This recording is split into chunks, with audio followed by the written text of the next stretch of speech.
Bonjour l'élite, nous en sommes au 8e épisode des aventures de notre ami Œuf-Brouille. Vous vous souvenez qu'au dernier, il avait atteint une certaine forme d'insertion dans son groupe des Yes Life, donc il touchait un peu le bonheur, il avait accès, on va dire, à des jolies filles, il pouvait discuter avec, faire des petits jeux, voilà, un peu olé olé avec elles. Il traînait avec des gens insérés socialement, donc c'était sympathique. Puis il y avait la vie avec ses et toutes ses péripéties qui étaient chouettes. Et puis voilà, le destin est venu, ses parents ont réussi à déménager, donc il déménage dans une autre ville, donc il doit dire au revoir à tous ses camarades, brisement de cœur bien sûr, et notamment à C, mais C, son meilleur ami lui a dit t'inquiète, je vais faire quelque chose pour toi, je paye mes dettes et tout. On n'a pas trop compris ce qui allait se passer, mais on sait qu'il va y avoir après un projet qui va émerger de tout ça. Et donc une fois qu'il arrive dans cette nouvelle école, il se dit mince, tous ces efforts, toutes ces étapes que j'avais gravies un à un. Vous savez qu'il a commencé de manière compliquée, hein, lui, après le primaire où il était plus ou moins isolé pendant 2 ans. Puis après le début du collège, c'était pas tout super facile. Puis il y a eu ce fameux moment de bascule où il a pu se mettre dans la table de au cours de technologie. Et puis voilà, donc beaucoup d'efforts qui ont été réduits à néant, puisque là il doit repartir de zéro. Donc il se dit bon, repartir de zéro, là ça va être compliqué, mais c'est comme ça. Il rencontre la directrice qui l'amène comment dire dans sa nouvelle classe et là il doit faire une présentation devant tout le monde. La directrice dit levez-vous, voilà, écoutez votre nouveau petit camarade qui va se présenter. Et là on s'était laissé sur ça et je vous avais rappelé une vidéo sympathique de Feutre humide, voilà, où il avait lu la lettre de la rentrée. C'était déjà il y a 6 ans, 260 000 vues, hein, ça en a fait vachement. C'est un délire du forum, comme je vous l'avais dit. Hein. Oui, tu dois aller te présenter à l'université, mais bon, c'est très drôle. Je ne sais pas s'il y a beaucoup de gens qui le prennent au premier degré, mais en tout cas, le délire est très drôle. Il y a, malheureusement, j'ai remarqué qu'il y a la première partie du chapitre 13 que je vais lire aujourd'hui qui a sauté. Voilà, donc ça va faire un trou dans la lecture, il va falloir essayer de deviner ce qui s'est passé avant. J'arrive pas à le retrouver, vous savez que le Google document qui hébergeait toute l'histoire complète est supprimé. Donc voilà, pour la première fois, il va manquer une partie de ce qu'on va lire, donc bon, c'est pas très grave, voilà, je vous préviens. Et donc comme il manque une partie, je me suis dit, on va se passer la petite lettre de la rentrée. Certains sont peut-être allés voir la vidéo après la dernière vidéo, mais écoutez, je pense que ça fait pas de mal de la revoir, parce que c'est un moment tellement épique. On peut en manger 2 fois. C'est comme le tiramisu bien léger là, à la fin du repas. Bon, bref. Donc je vous mets une petite minute de sa présentation de la lettre à la rentrée, puis après, petit générique, et on débarque sur les 2 chapitres. Je crois que je vous ai tout dit, les clés. Ouais, c'est bon. Allez, on écoute Feutre humide. Je réduis un peu pour qu'on voit. Il a filmé en vertical. Hein. À une époque, ça énervait Antoine Daniel. Allez. Messieurs, dames, bonjour. Excusez-moi, c'est bien l'amphi Châtelet, c'est ça? Bon, c'est pour la lettre de la rentrée. La lettre de la rentrée, il y a Madame Chancla qui m'a dit que c'était ici, à cette heure-ci, à 11h30, et c'est bien l'amphi Châtelet, c'est ça? Oui, c'est ça. Ok, c'est la lettre de présentation en fait pour... La présentation de... Pour que mes camarades me connaissent un peu mieux. Ah, d'accord, vous êtes nouveau? Oui, on m'a dit qu'il y avait une lettre à faire. Ah bon? Oui. Et Voilà, vous qui dit, c'est Madame Chancla qui m'a dit de venir ici. Déjà, c'est quelqu'un qui n'existe pas, puis après, oh là là, on m'a dit de faire une présentation, je suis le nouveau. Là, il y a ce mec-là, un peu de Chad, un peu costaud et tout. C'est lui qu'on va le plus le voir au premier rang quand il va parler, et c'est drôle parce qu'il rigole pas mal. Enfin, vous allez voir que ça va être relativement bien accueilli. Allez. lire devant tout le monde? Bah oui, c'est ce qu'on m'a dit. Ah, ok. Je peux la lire un petit peu du coup? Ah, ok, d'accord. Donc, s'il vous plaît, écoutez votre camarade. Écoutez Bon, bonjour à votre tous. camarade. Alors donc moi je m'appelle Sébastien, j'ai 23 ans et je suis originaire de Loir-et-Cher. Mon enfance n'a pas été facile, plusieurs obstacles m'ont fait face au cours de ma vie. Je suis né le 24 mars 1994, après 9 mois de grossesse, un accouchement auquel ma mère n'a pas survécu. J'ai donc été recueilli par mon oncle et ma tante, qui se sont occupés de moi jusqu'à présent.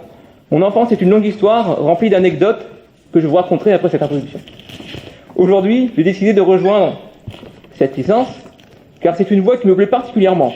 Mon but est de travailler pour l'éducation nationale, ou, si j'échoue, toucher le RSA et vivre comme un ermite. J'aime les femmes, mais les femmes ne m'aiment pas. En 23 ans d'existence, j'ai travaillé... Les gens se marrent un peu. Donc en 23 ans d'existence, J'ai jamais trouvé de copine. Mais resté sans crainte, j'ai tiré un trait sur mon destin de mage noir en me... Bon, je vais passer ce passage.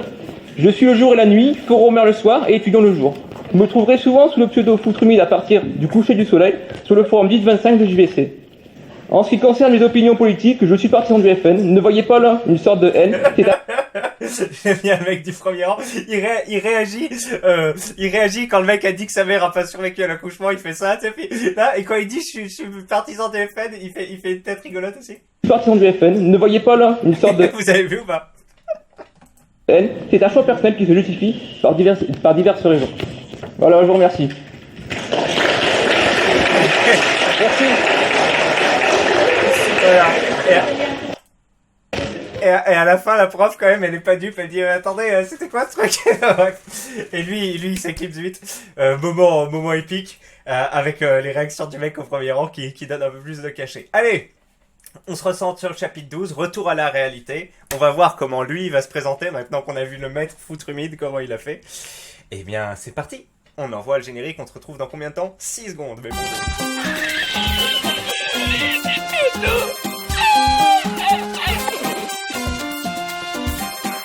Hop là! Oui, j'ai plus le verre chou-fin. Vous êtes quelques-uns à m'avoir dit pourquoi les chou-fins ne sponsorisent plus cette chaîne. Est-ce qu'ils ont retiré leur financement et c'est pour ça que tu ne parles plus d'eux? Non, mais c'est parce que j'avais 2 verres chou-fin superbes et je les ai tous les 2 cassés. Voilà. J'avais aussi ramené une tasse que j'ai acheté $12 au Mexique, une super tasse avec des têtes de mort et tout. Je l'ai pété au bout de 2 jours. Alors que cette tasse nulle, je l'ai depuis, enfin nulle. Je sens pas, il y a un chat dessus. Mais je l'ai depuis 2 ans. Donc jamais cassé. Mais ma super tasse du Mexique, c'est trop dommage. J'ai même pas pu faire de vidéo avec. Alors que moi, j'allais dire, regardez ma tasse du Mexique et tout. Mais je l'ai pété avant même que je tourne ma vidéo sur le Mexique. Voilà, bon, c'est le genre de truc qui...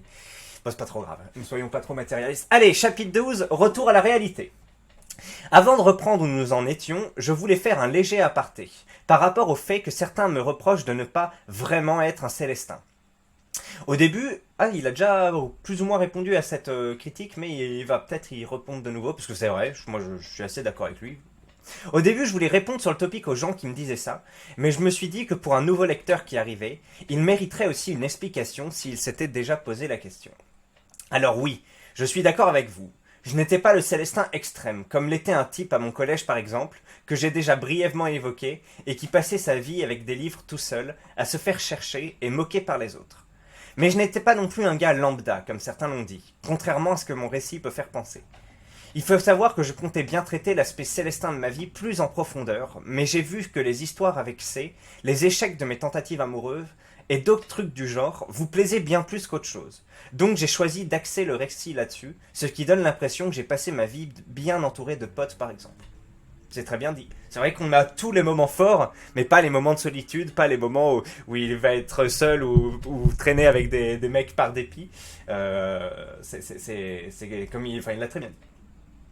De plus, il est vrai que la définition de Célestin est subjective, mais pour autant, je pense en avoir certaines caractéristiques. Je ne cherche pas non plus à me vanter, ni à prouver absolument d'avoir été ce que j'appelle un Célestin, loin de là, mais c'est juste pour mieux vous rendre compte de ma situation. Je rappelle que le Rizitas s'appelle « Le combat de Célestin pour devenir Yes Life ». Et puisque cela est devenu une sorte de reproche au titre de mon Rizitas, que je ne peux plus modifier par ailleurs, je me suis dit que ce petit intermède s'apposait. C'est vrai, au départ tu choisis un titre comme ça, et puis après, oui, bon, la marge de modification, je crois que tu as 5 minutes après la création d'un topic pour modifier le post original ou le titre. Je crois, hein, et encore le titre, je suis pas sûr. Mais donc une fois que c'est lancé, c'est lancé. Et puis lui, il aurait peut-être aimé redonner un autre nom, parce que c'est vrai que, en plus, le combat d'un Célestin pour devenir Yes Life, c'est vraiment le titre du générique, enfin le titre d'un Rizitas générique. Même celui de Tobias, ça s'appelle de Célestin Pucix à gros, voilà. Et ben, c'est presque pareil, quoi. Nanani, puisque cela est devenu une sorte de reproche au titre de mon Rizitas, voilà. Alors, cela ne sera pas structuré, mais je vais vous récapituler un petit florilège de célestinerie qui a bercé ma douce vie. Ah bah super. Cela a commencé surtout en 6e. J'avais commencé à me laisser pousser les cheveux qui étaient à l'époque encore très bouclés. Bon bah à partir de cette année jusqu'à la fin du collège où je me suis coupé les cheveux, les gens se moquaient de moi et m'appelaient mouton ou chou-fleur.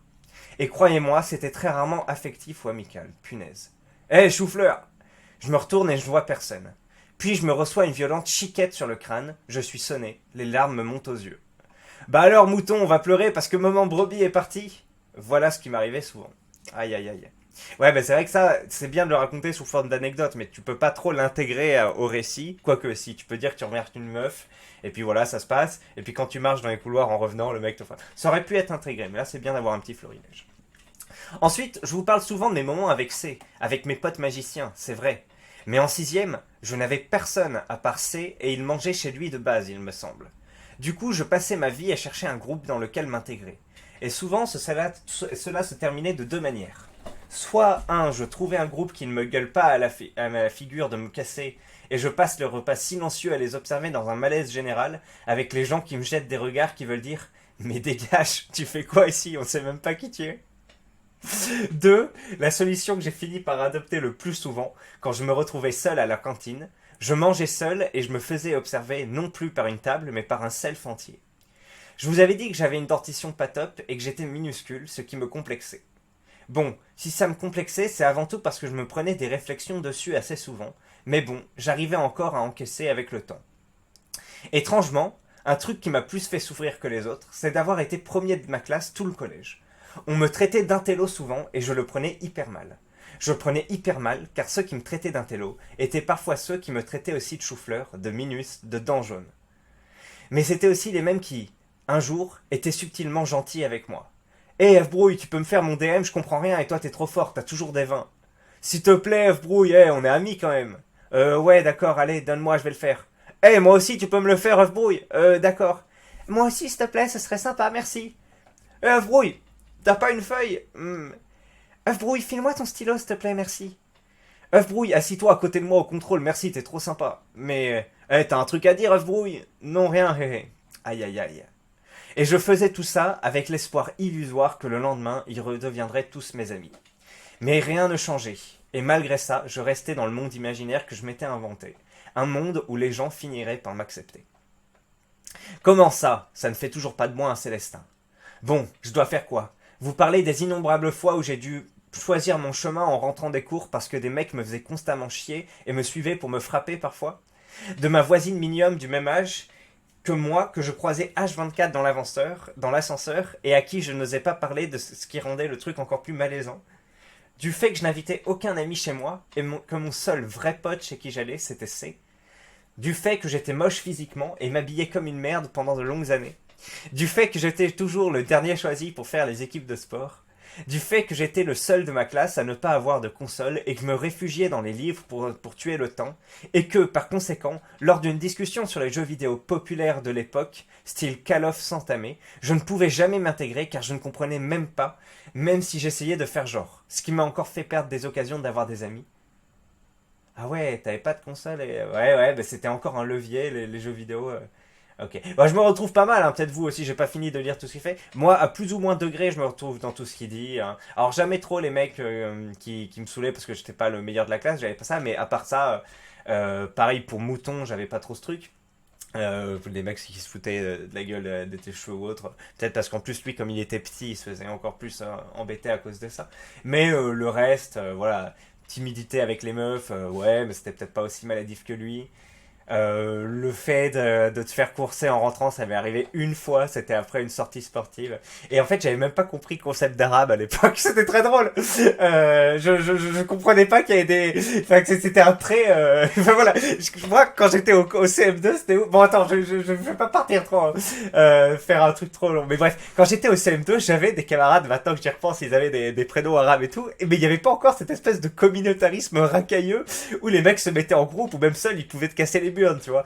Et ça se passait bien, on jouait à un jeu, moi j'étais à Caen, et à Caen on joue à un jeu qui s'appelle la paume. Tu vois, genre t'as une espèce de balle, alors je sais pas si ça se fait dans les autres collèges lycées, mais quand j'en avais parlé quand j'étais à Strasbourg, après les mecs connaissaient pas ce jeu. Donc tu vois, à Caen on y jouait pas mal, et tu tapais avec la main, et puis voilà, chacun passait et tout, je me souviens... On jouait avec les Arabes, les Noirs. Enfin, même moi, je faisais pas partie d'un gang comme au prison et tout, mais tu vois, tout le monde, ça se passait bien au primaire. Et puis je me souviens, en sixième, j'arrive et je comprenais pas trop ma vie. Enfin, je comprenais pas trop. C'était bizarre, t'as le cartable, j'étais petit. Puis moi, comme j'étais dans CM2, j'étais un peu en mode justicier. Enfin, c'était un peu chelou. Et je sais plus, il y avait des mecs qui embêtaient un gars. Et moi, donc c'était des Arabes, mais j'avais pas compris que voilà, c'était un certain profil. Et j'étais arrivé vers eux et j'ai dit, hey, arrêtez de l'embêter et tout. Et le mec direct, il m'a mis une claque. Il dit, hey, parle pas ou je te nique ta race. Et moi, j'avais répondu, je crois que je vous l'ai déjà raconté en vidéo. J'ai dit, on fait tous partie de la même race, ça a aucun sens ce que tu dis. Enfin bref. C'était du parce qu'après les mecs m'avaient pas plus frappé mais ils m'avaient mal parlé et moi c'était trop bizarre, c'était la première fois de ma vie que il y avait des mecs qui étaient vraiment méchants qui te frappaient dès la première fois, tu vois, et c'est ça. Et bon bref, une fois on rentrait après une sortie sportive.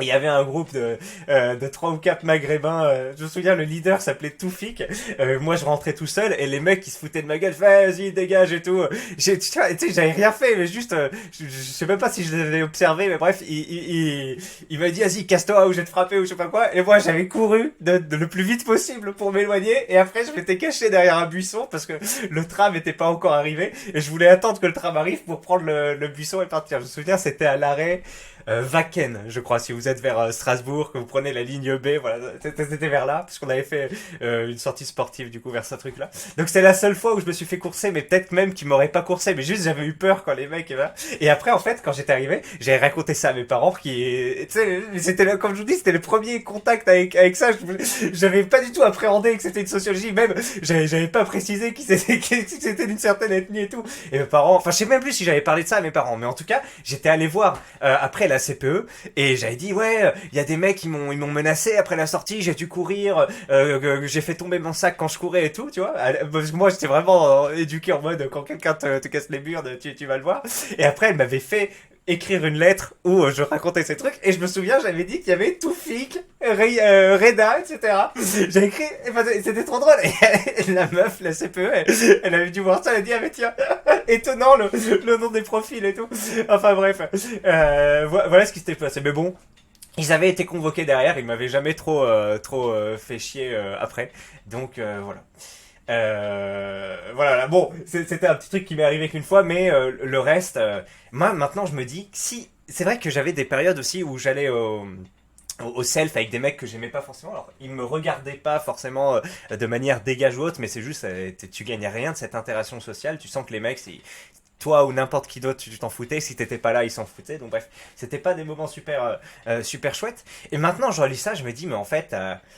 les youtubeurs muscu, mine de rien, ils te permettent de dire que tu peux avoir un objectif et que tu peux passer du temps productif pour toi-même sans dépendre des autres. Et je me dis maintenant, si j'étais au collège comme ça, je mangerais en 5 minutes et j'irais faire des pompes. Après, t'as pas de quoi te doucher, donc je sais pas, c'est un peu bizarre, mais tu vois, je me dirais, j'essaierais de capitaliser sur ce temps, au lieu de passer du temps où t'as rien à faire pendant 1 heure et tout, j'essaierais de faire du sport. Et si t'arrives pas à t'insérer dans les mecs qui jouent au foot ou autre, je ferais du sport moi-même, des squats, ce genre de trucs. Je suis sûr que je pourrais passer mon collège à faire ça et je m'en battrais les burnes et je développerais des compétences qui seraient utiles après si je faisais un sport de combat en parallèle.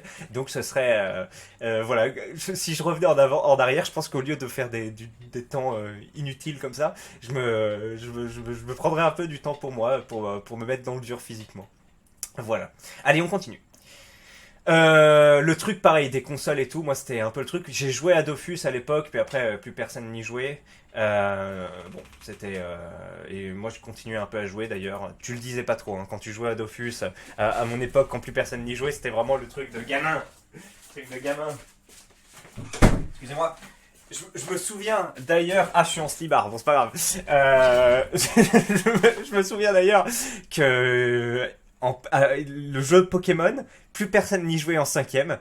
Et on avait fait une dissertation en 5ème, hein. Enfin pas une dissertation mais une écriture d'invention ou autre en cours, et il y avait un mec qui avait fait un truc sur Pokémon, tu vois. Et aujourd'hui t'as des darons qui jouent à Pokémon, t'as des mecs comme le rappeur Lorenzo là, il est devenu millionnaire en vendant des cartes et tout, donc c'est un truc inséré partout. Mais à l'époque on était en 5ème et tout le monde s'était foutu de sa gueule et ça avait fait le tour de tous les 5ème que le mec avait fait une dissertation sur Pokémon, que c'était un gamin, etc.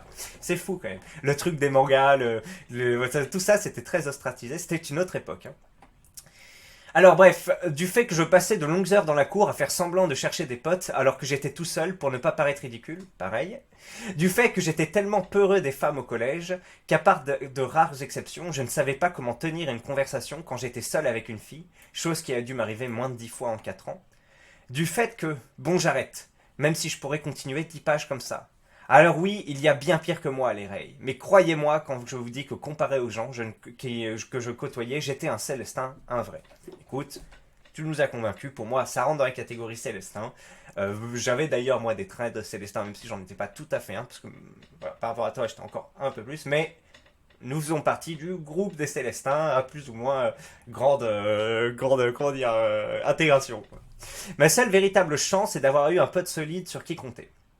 Quant à ceux qui disent que j'ai intégré le groupe de Yes Life, sachez que ça n'a duré que 3-4 mois au final, et que malgré ça j'étais encore le gênant du groupe, et puis que le titre de mon Résistas s'appelle Le combat d'un Célestin pour devenir Yes Life. Donc forcément j'ai essayé de l'être. Forcément, j'ai eu des succès épars et volatiles. Vous avez vu, il a eu tellement de remarques de mecs de vrais Célestins qui a dit « Tu n'as pas connu la vraie misère sociale et affective comme nous. Arrête, tu crois parler en tant que Célestin, mais t'as un CS Live et tout, qu'il est là à se justifier. » Bon, c'est normal. Les deux réactions sont normales. Mais vous savez quoi? Ces maigres réussites n'auront servi à rien, puisque, pour revenir où nous en étions, je débarque au milieu de la 4e dans une nouvelle classe. Voilà pour cet intermède. Si vous avez d'autres questions sur ma célestinerie, lâchez-vous, je vous répondrai. Mais je voulais juste préciser que même si ce n'est pas l'aspect que je fais le plus ressortir dans ce Résitas, j'étais bien de cela. D'ailleurs, je m'identifie énormément quand je lis des Résitas d'autres forumers sur leur vie de Célestin. Revenons-en donc à cette présentation que je devais effectuer devant ma nouvelle classe. Allez, Œuf-Brouille, ne fais pas ton timide, voyons. Bon déjà, c'est pas en disant ça que je vais m'intégrer, merci madame la directrice. Putain, elle l'affiche devant tout le monde. Je prends ce qui me reste de mes burnes à deux mains et je me lance, faisant fi des regards pesants qui s'abattent sur moi. Je sens que chaque micro-mouvement, que mon apparence physique, mon ton de voix qui n'a pas encore mué et qui est hyper aigu, sera analysé par cette classe qui me passe au peigne fin, mais bon, tant pis, allons-y. Alors bonjour, je m'appelle Œuf-Brouille, je viens de... Bip, et je viens de déménager ici. Et Bordel, pourquoi je n'ai plus rien à dire? C'est tout ce que je peux raconter sur moi. Je vois certains sourire et chuchoter entre eux. Je suis sûr qu'ils se foutent de ma gueule, putain. À l'époque, j'étais devenu très parano. Bon, merci, Œuf-Brouille. Je vais te laisser t'installer maintenant. Bonne journée, madame. Elle parlait à la prof de français qui avait interrompu le cours. J'avance, tremblotant entre les rangs. Je sue plus que jamais. Je rappelle qu'il a une maladie, vous savez, hyper hydrose ou je sais pas quoi, qui fait qu'il sue énormément, notamment des mains. Je vois une place vide à côté d'un type, il voit que j'ai vu, et je vous jure, no fake léré, il me connaissait même pas, mais il a déjà vu voir le Célestin en moi, parce qu'il a poussé ses affaires sur la place libre pour me faire genre, désolé, c'est occupé. Oh là là, il nous l'a juré, donc c'est no fake, une scène de film, tu sais, ubuesque, qui a dû arriver. Il ne reste plus qu'une femme à côté d'une fille blonde, qu'une place, pardon, à côté d'une fille blonde super mignonne, et je sue encore plus à l'idée de m'installer à côté d'elle. Elle me sourit et devient encore plus belle, alors je me décide. Je m'assois et la prof sourit, puis reprend son cours. Pendant la fin de l'heure, j'essaye de parler un peu avec la fille, on l'appellera F. F comme Fiona. Elle est assez gentille avec moi et m'explique où ils en sont dans le programme. Je me dis qu'il y a moyen que ce soit la meuf qui me permettra d'accomplir enfin ma promesse rituelle. La fameuse promesse où il se dit je sortirai pas avec une fille. Moi je lis que Louise là, donc 8 sur 10 selon ses critères et je l'accomplirai avant mes 14 ans. Faut dire qu'à l'époque je me projetais très vite avec les gens. Enfin bon, j'ai l'impression qu'à la fin du cours je suis devenu ami avec F. Elle était si gentille et douce avec moi, fragile escargot échoué sur une terre aride où la prégression devient presque impossible. Pourtant, à la fin du cours, elle se détourne de moi et semble m'oublier instantanément. En sortant, je la vois s'avancer à un grand pas. Elle se jette alors dans les bras d'un mec qui l'attendait dans le couloir et l'embrasse à pleine bouche. Bordel, mais j'en peux plus. Mes espoirs vains, si vite construits, sont aussi vite balayés. Je baisse la tête. Je commence à en avoir marre. Pour la première fois, ma promesse semble irréalisable. Je veux dire, le fait d'avoir sympathisé avec cette fille super belle et me rendre compte en une heure que j'avais aucune chance avec, a été comme un coup me ramenant à la réalité. Pour vous dire, je n'ai plus jamais parlé seul à F. On se croisait en classe, on se parlait en groupe, mais c'est tout. Elle n'aura jamais été ni ma copine, ni une amie, ni même ne m'aura aidé les autres jours à m'intégrer. Je commence à penser à ce moment que les filles sont dépourvues d'empathie. À la sortie du cours, un type étrange, à la chevelure hirsute et rousse, vient me parler. Regardez le sticker qu'il a mis, il a pris le Risitas avec un peu Jean-Paul Rouve, vous voyez, dans les... Jean-Paul Rouve dans les... C'est l'acteur principal dans... Comment ça s'appelle? Les Tuches. Voilà. Le sticker est pas mal, j'avais jamais vu. Salut, moi c'est P, un prénom médiéval. Donc ça peut être Perceval. Je suis ton tuteur pour les 3 premiers jours pour t'aider à mieux t'intégrer. Après, ce sera Emmanuel pour la fin de la semaine. Ok, il est plus âgé ou pas ce tuteur? Il me désigne du doigt un grand noir de 2 mètres qui a l'air d'un Yes Life. Le type roux, P, en revanche, a l'air d'être assez marginal. Je m'en rendrai compte bien vite, mais passons. Ce jour-ci, il me montrera un peu le fonctionnement du collège, les salles, la cantine. La journée se finit, et même si je sais que P est obligé à rester avec moi pour m'aider, j'ai l'impression que je me suis fait une sorte d'ami un peu comme moi. Et j'avais tort, nous dit-il. Ah ah, qu'est-ce qui se passera? En rentrant dans mon nouveau chez moi, la tristesse me rattrape. Je repense à la fille F, qui m'a oublié instantanément. Je me dis que ma vie se résume à ça, des espoirs broyés. Je suis dévasté à l'idée d'avoir tout abandonné dans mon ancienne ville. D'autant plus que je n'ai gardé aucun contact, à part Facebook et encore. Je ne prends ni train, ni métro, ni les bus à cette époque. De toute façon, je ne sais même pas comment faire, je me perdrai sûrement. Donc je me demande comment je pourrais retourner voir mes anciens amis, mes anciens amis, excusez-moi, avec les guillemets, ça a fait sauter la liaison, mes anciens amis, et surtout c'est. Sur le chemin, je remarque néanmoins une silhouette à l'allure patibulaire qui m'observe et me suit. Je suis un peu myope. Ah, j'avais oublié de le dire ça. Je portais des lunettes en classe uniquement, donc je n'arrive pas à voir si c'est une fille ou un garçon. Bordel, si j'avais su à quel point cette question avait du sens à ce moment. Alors tu sais que c'est une silhouette patibulaire, mais tu sais pas si c'est une fille ou un garçon. Okay. Mais c'est sûr, il ou elle me suit. La silhouette s'arrête quand je m'arrête, et se cache même parfois. Bordel, mais où je suis tombé? C'est un pédo ou c'est comment? Je file chez moi et rentre enfin, la silhouette a disparu. Nous en reparlerons très bientôt. Qu'est-ce que c'est que ce truc? Je monte dans ma chambre. Je m'assois au milieu des cartons qui jonchent encore le sol. Je pense une nouvelle fois au groupe de Tom qui doit déjà m'avoir oublié. Puis soudain, je craque. Les larmes viennent et coulent sur mes joues. Je ne saurais pas dire pourquoi à ce moment précis, mais j'ai l'impression de tout laisser sortir de moi. Ça fait longtemps que je n'avais pas pleuré, ça fait du bien. Plus les larmes ruissellent sur mes joues, plus je me détache de mon corps. J'ai l'impression très réelle de flotter et de me voir de l'extérieur, comme un fantôme spectateur. Je me trouve pathétique à cet instant et les larmes s'arrêtent immédiatement. Je réintègre mon corps et je m'essuie le visage avec ma manche salie. Ça me rappelle un processus, je crois, mais alors je sais pas si c'est ça, j'ai vu des Ray en parler, ça s'appelle la déréalisation, je crois. C'est quand t'es dépressif, t'as l'impression d'être spectateur de ta vie, mais vraiment l'impression physique, quoi. Ça m'est jamais arrivé, mais ça fait plusieurs fois que j'en parle. Alors je me demande si c'est une phase un peu comme ça qu'il a traversée, là. Mais de ce que j'avais compris, c'était plutôt des périodes étendues, tu vois, où t'as l'impression d'être comme ça, et pas juste des moments un peu comme lui où ça dure qu'une ou deux minutes. Il faudrait peut-être que je fasse une vidéo sur la déréalisation sur la chaîne principale. Punaise, mais qu'est-ce que j'en ai fait pour en arriver là? Plus rien ne me rattache à ces 14 ans d'efforts passés dans mon ancienne ville, et j'ai l'impression de perdre une sauvegarde d'un jeu accompli à 75%. Je voudrais te parler de tout ça à mes parents, mais je préfère leur laisser dans la tête l'idée que je vais hyper bien. Je ne veux pas leur transmettre ma souffrance intérieure. Je devrais être heureux pourtant, j'ai une chambre sans mes sœurs, une nouvelle maison, et même un ordinateur flambant neuf rien qu'à moi, où est déjà fièrement installé Dofus. Mes yeux dérivent, balayent la pièce d'un regard futile, s'arrêtent. S'arrêtent sur quelque chose que j'avais oublié avec toute la frénésie passée de ce déménagement. Un vulgaire bout de papier qui signifie beaucoup pour moi. Un dernier lien avec mon monde oublié. Une lettre, la lettre de C. Il ne m'a pas oublié, lui, c'est certain. Il savait que je craquerais et m'a écrit cette lettre pour me soutenir, j'en suis sûr. Sacré C. Je la saisis, pantelant. Je l'ouvre, fébrile. Et je commence à lire, rongé par la curiosité, persuadé qu'elle m'aidera à sortir de tout ça. Et je ne comprends rien du tout à cette merde. Voilà la fin de ce chapitre. Alors malheureusement, comme je vous l'ai dit, le chapitre 13 sur lequel on va ouvrir a été effacé pour sa première partie, donc on va pas savoir ce qui est écrit sur la lettre. Mais je crois que il y a des mecs après dans les commentaires qui ont dit ce qui est écrit, donc je vais pouvoir le lire. J'ai peut-être cherché quelques secondes là pour vous le trouver, mais c'était un truc du genre, je me souviens, il y avait le mot vizir dedans. C'était un truc du genre, le vizir va suivre Florent, va suivre. C'était un truc comme ça. Des lettres qui voulaient rien dire et en gros fallait décaler les lettres pour essayer de trouver la signification de ce truc là, voilà, donc voilà la fin de ce chapitre. J'ai déjà beaucoup fait de commentaires, donc il n'y a pas besoin je pense de refaire une petite pause. On va passer au chapitre 13, voilà, qui a été amputé de sa partie. C'est parti, mes bons clés. Et alors voyons voir, avant que ça arrive, j'essaye de trouver quelqu'un qui a dit ce que ça voulait dire. Donc tu vois, il y a déjà des mecs qui disent A égale G, B égale Z, tu vois, qui essayent de trouver des correspondances comme ça.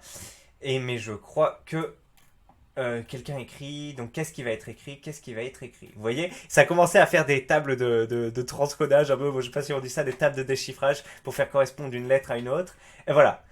Et apparemment, je crois que le nom c'était le vif Zéphyr jubile sur les kumquats du clown gracieux. Euh... Donc, soit c'était ça le terme qui est écrit, soit c'était le truc après la traduction, vous voyez, le vif Zéphyr. En fait, j'ai dit qu'il y avait Fakir dans c'était Zéphyr. Vous voyez que je me souvenais d'un mot avec Fir. Alors voilà.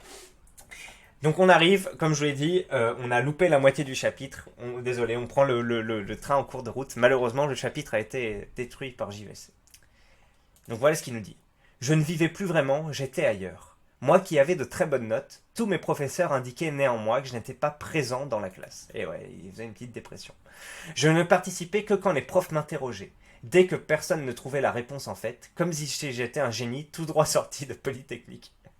Mais j'étais dans mon monde. Ah, ça c'est drôle quand même. Comme scène au collège, au lycée, j'ai un peu connu ça. Tu sais. Alors ça n'a jamais été trop moi, même si ça peut arriver en cours de français. J'étais très chaud, j'étais très impliqué en fait. Donc la prof aimait bien avoir mon avis quand personne ne réagissait. Et souvent en fait, je voyais un peu où elle allait en venir. J'ai eu 20 à l'oral de français. J'aimais beaucoup ça, beaucoup. Et vraiment, j'avais une prof, elle était dure comme la pierre.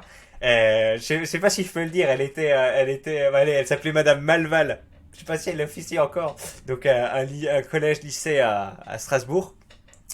Elle était très dure, très sympathique, très intelligente, mais dure. Elle faisait de la boxe et en fait, t'arrivais en retard, elle t'allumait. Elle avait une très bonne répartie et un ton très très fort. Et du coup, moi j'étais, comme je vous ai dit, j'étais un peu hyperactif, tout ça. Je partais dans tous les sens et avec elle, elle te détruisait, elle t'humiliait en fait devant tout le monde. Et surtout, elle te faisait comprendre qu'il fallait faire les efforts et tout. Et c'est elle qui m'a appris en fait à faire des plans, tu vois. Genre, c'est tout bête, mais quand tu dois analyser un texte, tu dois faire des plans comme ça, partie A, partie B. Bon, c'était pas thèse, antithèse, mais du moins sur ce texte-là, qu'est-ce que le mec essaye de dire. Voilà, quelle est l'idée principale 1, l'idée principale 2, est-ce qu'il l'atténue ou autre. Et voilà, quel est le fond, quelle est la forme. Tu parlais des comment ça s'appelle, figures de style, tout ça. Tu faisais une introduction en 3 parties ou 4 parties, je sais plus. Ouais. Tu faisais l'introduction où d'abord tu disais, ensuite t'annonçais le plan, à la fin tu faisais ça, et à la fin la fameuse conclusion, tu faisais ou pas une ouverture. Je crois que c'était recommandé d'en faire, mais bref, c'était pas obligé. Bah. Et vraiment, ce truc-là, ça a été une découverte. Pour moi, je faisais pas de plan. Toute ma vie, c'était en mode YOLO, tu sais, le truc s'écoulait comme ça. Et ce truc-là m'a aidé vraiment à me structurer. Donc, excellente prof. Et donc, j'avais plutôt une bonne synergie avec elle. Et ça m'arrivait parfois qu'elle me prenne à partie comme ça. Mais donc lui, apparemment, c'était même sur les autres cours, en maths et tout. Parce que moi, les autres cours, comme la plupart des gens, je suivais rien. J'étais dans un autre monde. Je pensais aux meufs, je pensais à n'importe quoi, à tout. Je prenais 30 secondes de notes sur 1 heure. Je faisais pas les exos, ou alors quand je les faisais, c'était galère. J'essayais de recopier et tout. Et après, donc du coup, tu rattrapais tout le programme en 2 ou 3 heures. Le dimanche avant le fameux DST, le fameux devoir sur table. C'était une boucle, hein, une boucle que quelle que soit la matière, ça a été cette boucle pendant X temps. Voilà. Bon, parfois, si l'interrogation arrivait le jeudi, bah, au lieu de passer le week-end, le dimanche à bosser, c'était le mercredi soir. Voilà. Je m'imagine que la plupart des gens font comme ça. Et si vous n'êtes pas comme ça, vous arrivez à engrainer les connaissances, à faire les exercices au fur et à mesure, bravo. Je pense qu'à une époque, la plupart des gens étaient comme ça. Je pense qu'aujourd'hui, la plupart des gens sont comme j'ai été. Enfin bref. Mais j'étais dans mon monde, un monde imaginaire où j'étais entouré d'amis, un monde coloré et joyeux, un monde inspiré de mes anciens souvenirs, mais modifié à ma façon, où j'étais reconnu et surtout aimé. Je passais tout mon temps dans mon imagination, même mes parents commençaient à me prendre pour un robot. Je n'exprimais plus aucune émotion, alors ils m'ont emmené voir un psy. Le psy n'aura servi à rien, à part remuer le couteau dans la plaie, je suis resté le même. Pareil, j'allais voir un psy aussi, et ça ne servait strictement à rien. Je ne comprenais pas, on m'avait pas expliqué le concept en fait, et je ne comprenais pas le délire. Il m'a dit que je devais faire des efforts et travailler sur moi-même. Moi je crois qu'il me donnait pas de conseils, c'est juste qu'il m'écoutait, et ça servait à rien. Et donc je suis allé voir le psy du colloque du collège, c'était une meuf assez jolie, elle était sympa, mais ça servait à rien. Et je suis allé voir un autre mec qui coûtait super cher, et je suis allé voir que 2 ou 3 fois, et on parlait pas, et le mec voulait me mettre sous solution médicamenteuse, bref, ce que je n'ai pas fait, parce que c'est mes parents qui prenaient la décision. Ce psy était en plus soi-disant réputé, alors croyez-moi les Ray, ne vous forcez jamais à aller en voir un, sauf si vous avez vraiment besoin de parler. Je suis un peu d'accord avec ça. Pareil, moi, c'était un mec réputé. Je sais plus comment il s'appelait. Je crois que c'était un juif, hein, de mémoire. Il avait un nom en Goldstein ou un truc comme ça. Bon, après, ça veut rien dire. En Alsace, t'avais des mecs qui s'appelaient Stein ou Berg. Tu sais, c'était des prénoms allemands normaux. Mais bon, je pense que lui, c'était parce qu'il y avait la fameuse petite boîte à l'entrée, là, vous savez, dans le truc. Donc, bref. Euh, euh, on va arrêter là. Moi, je suis allé voir une graphologue aussi qui était juive. Alors, il doit pas y en avoir énormément de graphologues à Strasbourg. Pareil, du coup, une graphologue, c'est parce que même au lycée, j'écrivais encore comme un ahuri. En fait, moi, je suis dyspraxique et dysgraphique. C'est-à-dire que j'écris n'importe comment. J'ai beaucoup de mal à prendre soin de mes notes et en fait, ce qu'on apprend normalement au primaire ou en maternelle, à faire des boucles sur des A et tout, mais moi j'allais voir une graphologue israélite qui coûtait 60 € la séance, j'y allais quasiment chaque semaine, je sais pas combien ça coûtait, mais bref, pour faire des boucles de A, des boucles de E, puis elle me donnait un peu de devoirs à faire chez moi, enfin bref, c'était... Non, je n'avais pas à la voir chaque semaine, j'ai dû le faire 8 fois je crois, c'était pas énorme, mais j'ai dû le faire 8 fois au collège, 8 fois au lycée, et voilà, mais c'est vrai que grâce à ça, mais quand je m'applique, avant j'arrivais même pas à m'appliquer, tu vois, ce que j'avais appris sur former les boucles et tout, c'était évaporé de mon cerveau. Mais après, j'y arrivais, et même dans la vie de tous les jours, à force de m'entraîner, je gagnais en vitesse et je pouvais écrire de manière lisible. C'était sympa. Bref. Quelle honte les copies que je rendais aux profs là, que c'était vraiment une horreur. Voilà. Et sur le psy, je suis un peu d'accord, même si bon, là on en parle en deux phrases, le sujet des psys est plus ne peut pas être résumé qu'en 3 secondes. Oui, tu peux aller voir un psy réputé, ça se passe mal. Tu peux aller voir un psy qui se lance ou qui n'est pas hyper connu et pourtant ça se passe bien. Vous travaillez vraiment sur des solutions ou autres. Voilà, ça peut avoir un intérêt. Je ne suis pas aussi catégorique que lui.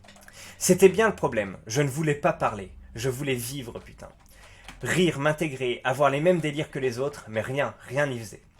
Dans mes rêves, je repensais souvent à Héloïse et Nad. Je vous ai bien sûr raconté toutes les anecdotes. Je ne vous ai bien sûr pas raconté toutes les anecdotes avec eux, ou avec elle, hein, puisque là on parle de filles, mais c'était avec Nad que je m'étais dépucelé du câlin. Je pouvais encore me rappeler de sa poitrine s'écrasement sur la mienne dans une étreinte véritable. Je m'étais aussi dépucelé des yeux lorsqu'une fois elle avait soulevé son t-shirt, dévoilant son soutif soutenant un buste des plus magnifiques. En parlant de dépucelage des yeux, j'espère que le prochain chapitre vous fera bien rire, histoire de changer de l'atmosphère pesante que je sens s'installer dans mon Risitas en ce moment même, mais nous y reviendrons plus tard. Ouais, ça fait 2 chapitres effectivement où on est bien dans une atmosphère suffocante, on va dire. Voilà donc un aperçu de mes progrès dans ce groupe. Enfin bon, avec elle j'avançais quoi. Mais Héloïse, bordel, beauté grincile dans un monde impitoyable, elle me faisait tenir, à travers le seul fruit de mes pensées. Une complicité était finalement née du malaise initial, et je la regrettais profondément. Elle sera d'ailleurs à l'origine de ma 2e promesse. Mais ça aussi, nous y reviendrons plus tard. Waouh. Mais ce qui se passait donc dans ma fin de collège, une monotonie exaspérante, étouffante. Il se rattache un peu à ses souvenirs sympathiques de Lies Lifery, on va dire, mais dans son nouveau collège, c'est compliqué. Mais je vous vois venir, je vous vois vous questionner depuis le début du chapitre et vous dire « Punaise, mais on s'en fout de ta vie misérable, on veut connaître la lettre de C !» Les gens ne sont intéressés que parce qu'il les tient en haleine, ce qui leur donne envie d'aller plus loin, d'avancer dans le chemin prévu à cet effet, tout tracé, c'est vrai. Je m'en suis rendu compte avec cette lèvre, justement. Car je rêvais aussi souvent de C, de nos conneries, de nos exploits, de nos projets. Et de sa lettre. Sa lettre qui me tenait effectivement en haleine. Pour être honnête, je ne sais toujours pas s'il avait fait exprès, mais le simple fait d'avoir cette lettre me donnait un objectif. Plus que si elle n'avait pas été difficile à comprendre. L'analyser, la décoder, la percer à jour. Bon sang que j'aurais aimé vous la mettre en photo, mais je ne l'ai pas retrouvée. Elle traîne sûrement dans un vieux carton. Enfin bon, cette lettre était mon point de lumière au bout du tunnel, la flamme qui m'animait. Vous trouverez peut-être ça exagéré, mais j'ai toujours été quelqu'un de passionné. D'abord la lecture, puis la magie, la programmation même à un moment, l'écriture encore aujourd'hui, les vidéos YouTube. Et à ce moment-là, je n'avais plus rien. Ou plutôt, plus rien ne me donnait envie. Mais ce vulgaire bout de papier était la dernière chose à me stimuler intellectuellement, et à me rattacher à mon ancienne ville. J'avais perdu quasiment tout contact, n'ayant pas de téléphone portable de base, et étant timide, et n'osant pas recontacter les gens que je connaissais via Facebook, je vous jure. Oui, mais Ray, j'y viens. J'étais donc en début de 3e, et je vous avais dit vivre comme une sorte de fantôme. J'ai omis un détail. La lettre m'avait ouvert des perspectives nouvelles et j'y pensais tout le temps. Cette lettre était effectivement codée, mais je l'avais résolue pendant les vacances. Elle se présentait plus ou moins ainsi, écrite de la main de C lui-même, mais plus appliquée qu'à son habitude. Ah d'accord, mais en fait il y a vraiment la lettre. Je croyais que la partie du chapitre avait sauté. Mais en fait peut-être qu'il y a le chapitre a pas sauté et qu'il a juste oublié d'écrire chapitre 13. Et dans ce cas-là, je me suis fait avoir. Bon, excusez-moi alors, si c'est le cas. Alors, salut à toi mon cher Œuf-Brouille. J'espère que cette lettre te permettra de subsister dans ton nouveau collège. Il savait. Te connaissant, tu as certainement abandonné les activités qui te tenaient à cœur par manque d'entrain, et je compatis. Mais sache que ce qui suit devrait te redonner le sourire, du moins si tu réussis à le décoder. Enfin bon, j'ai confiance en toi. Allez, dépêche-toi de récupérer la surprise que tu mérites depuis un moment. Comme on dit, qui ne tente rien et puis... Le vif zéphyr jubile sur les kumquats du clown gracieux. La suite de la lettre était un pavé de lettres qui suivait directement en dessous et qui semblait avoir été écrite complètement au hasard, du style SJAGGAZEIZUSQWK. Ah, ça va. Elle s'étalait jusqu'au bas de la page. Je mis à peu près une semaine de mes vacances à comprendre comment décoder le message de C dans son entièreté, tout en me demandant pourquoi il l'avait codé ainsi, à part pour m'aider à tenir. Je sens que je dois le préciser ici encore une fois, mais tout ça est no fake. C avait toujours été expiègle et adorait la nouveauté. Je vous révélerai le contenu dès le début du prochain chapitre, n'ayez crainte. Mais en attendant, essayez d'imaginer la solution pour décoder cette fameuse lettre. Je précise que je n'ai pas écrit exactement les mots qui étaient inscrits, je fais avec ce dont je me souviens, mais vous pouvez juste imaginer le concept pour la décoder. Ou du moins décoder la première étape. Car même décodée, la lettre restait incompréhensible. Ah, voilà, vous pouvez y réfléchir si vous voulez. Moi, je me suis pas fait l'effort à l'époque. Si, je pense bien qu'il manque la moitié du chapitre, parce que là, ça tient que sur une page, alors que d'habitude, ça tient toujours sur 2 postes, ces chapitres. Donc, je pense bien qu'il en manque la moitié. Ce passage me rappelle une autre série de prisons que Oz. On a eu l'occasion de reparler de Oz dans le Risitas de Tobias, là. Donc ça me rappelle la série Prison Break où à un moment en fait, vous savez, il a son plan tatoué sur tout le corps et à un moment en fait pour faire un truc, il est obligé de se coller contre une chaudière super chaude. C'est tellement chaud que ça lui brûle une partie du dos, mais dans cette partie du dos il y avait une partie du labyrinthe qui devait suivre pour s'échapper de la prison, vous voyez. Et en fait c'est dans la saison 1 que ça arrive et c'est trop bien. Et je crois d'ailleurs que le titre de l'épisode s'appelle Dépression. Et à la fin de l'épisode 13, je crois, il se rend compte que c'est brûlé dans son dos, il se dit merde, et on voit que son visage change, tu vois, et le chapitre, l'épisode 14 qui en branche après, s'appelle Dépression, et en fait, il devient complètement vide à l'intérieur de lui, puisqu'il a plus de solution pour s'échapper, et du coup, il va se faire interner dans l'hôpital psychiatrique. Et en fait, tu vois après qu'il jouait une espèce de rôle pour se faire interner dans l'hôpital psychiatrique, pour renouer avec un des fous de l'hôpital qui se souvenait par cœur de ce qu'il y avait dans son dos, tu vois. Donc voilà, donc le plan. Mais sur le moment, tu ressens vraiment la dépression, le vide du mec, il a tout perdu et c'était très bien. C'était juste un épisode, comme là c'était 1 ou 2 chapitres où tu traverses vraiment des moments sombres et c'était très bien dit, il a très bien mis en scène je trouve dans ce Risitas.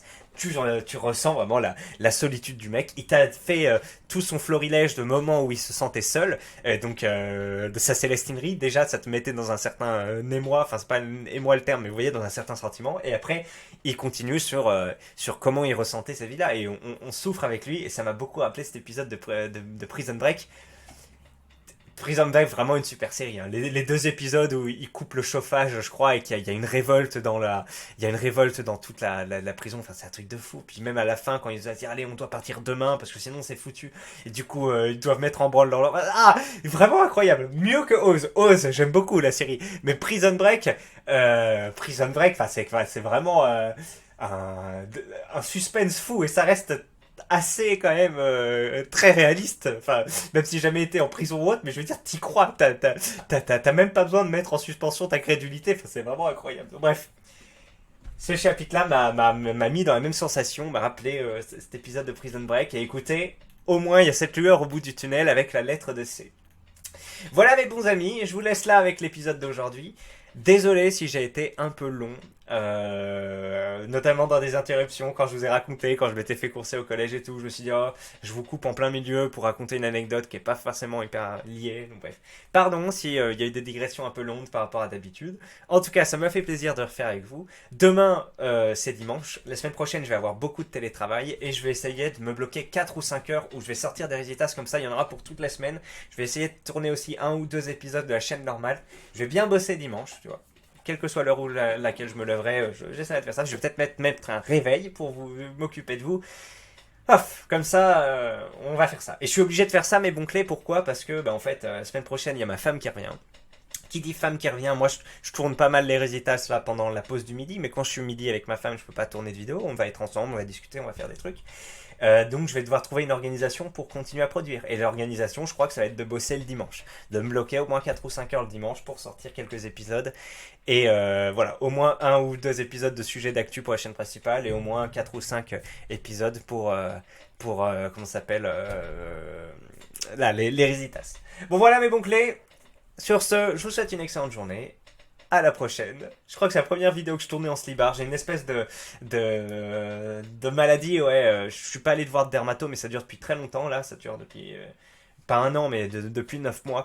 Où j'ai l'entrejambe qui est hyper irritée. Donc tout, hein, les burnes au-dessus des burnes, les côtés, enfin comment dire, les côtés de cuisse. Il y a au moins 10 cm de cuisse autour des burnes qui font ça. Ça remonte jusqu'à le bas du dos. Et ça peut être très désagréable, c'est-à-dire que ma peau est très friable, elle me gratte énormément. Je suis obligé de me mettre de la crème 2 fois par jour parce que si je me gratte...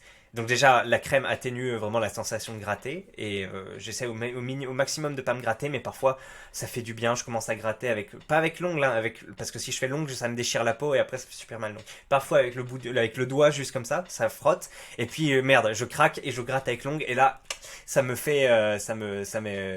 me met la chair à vif et donc là ça fait super mal, ça peut mettre quelques jours à guérir et le pire c'est dans le bas du dos, parfois j'ai des crevasses qui se forment et ça peut faire un trou de je sais pas quelques millimètres.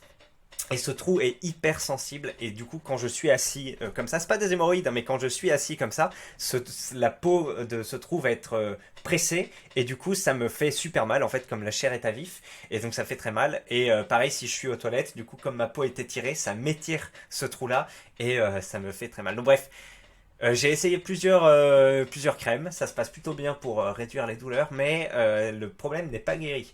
Je croyais que c'était un problème d'humidité. Moi, ça doit être un truc à moitié psy, à moitié condition humidité. Enfin bref, il doit y avoir des choses. Et c'est un peu chiant. Moi, j'ai eu du psoriasis, j'ai eu de la dyshydrose, mais ça m'a l'air d'être encore autre chose. Et donc voilà, c'est pour ça que parfois je me mets en calbar ou je me balade à poil chez moi le plus possible. Parce que ça permet à ma peau de respirer, de pas être trop humide. Et j'ai remarqué que ça cicatrisait mieux et ma peau était moins problématique après. Donc c'est pour ça, voilà, il n'y a pas besoin de se justifier quand on est en cyber, hein, c'est juste plus agréable. Sardoche le faisait à une époque. C'est d'ailleurs en écoutant Sardoche, là, son interview avec Samuel Etienne, où il parlait qu'il était en caleçon et qu'apparemment c'était un des seuls à faire ça, que je me suis dit, mais c'est une idée ça. C'est une bonne idée d'être en calbar finalement. Donc voilà, mes clés, vous savez tout. Je vous souhaite une excellente journée. À la prochaine. Ciao.